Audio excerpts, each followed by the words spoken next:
realized when I was doing these videos that I was literally doing the same thing that Steven Bartlett in The Diary of a CEO did. I was reading this book, and he was literally making a video a day of one thing he's learned, just a small little clip, uploading it to the internet for accountability and as a way of learning what he's speaking it into existence, becoming the teacher. And I realized this, I was like, wow, that is so powerful, because this is exactly the same thing that I'm doing. It's not that I'm like just trying to copy what he's doing, but the fact that I'm speaking about these topics, even without realizing, I'm learning about it, I'm teaching it to myself, I'm ingraining it in my head. Simple ideas, these aren't revolutionary ideas, these are simple ideas, and they're my ideas. So by talking about it, I'm actually learning myself. Other people, they can come along for the ride, they can watch my stuff, they can resonate with what I have to say if they want to.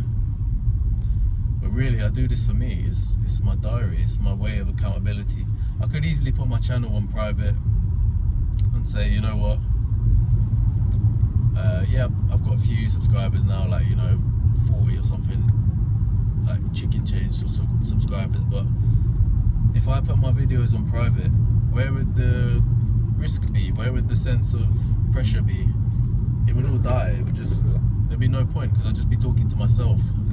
You need that sort of accountability, be in front of a crowd, because it forces you to become better. It forces you to learn better. It forces me to articulate myself. Because if I could easily just talk, this is another example, is I talk to myself every day. I don't know if that's weird. I've always done it, but I've always just talked to myself, and it's been a way that I can. Sometimes I can't actually think about a subject properly if I don't actually talk out loud to myself. So I could easily just be like, you know what, forget about the videos, I'm just gonna talk to myself. But I talk to myself every day. It's not gonna change anything.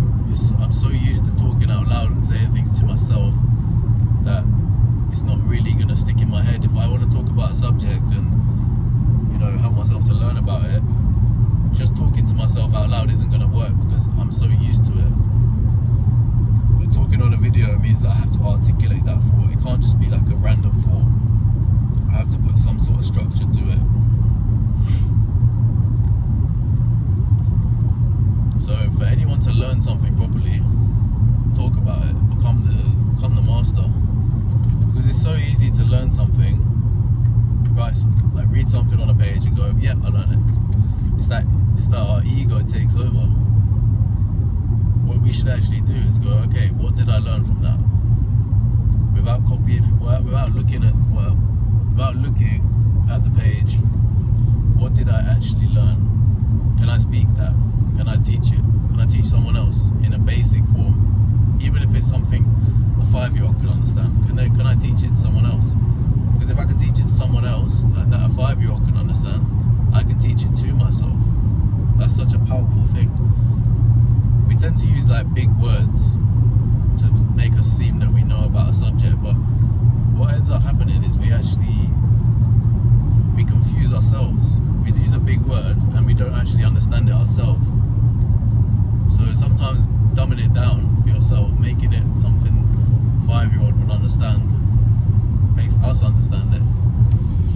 Because you understanding something is the most important thing. You don't need other people to see the words you're using and that you're a scholar and that you're good with words, etc. You don't need people to see that. You just need to understand the topic. It doesn't matter how you understand it. And that's something articulation and speaking on camera really helps. It helps you just essence, get the little tonic from what you need to get. Instead of having pages and pages of just what you've learned, could be 1 or 2 sentences of what you learned, just the basics, basic grasp of the subject.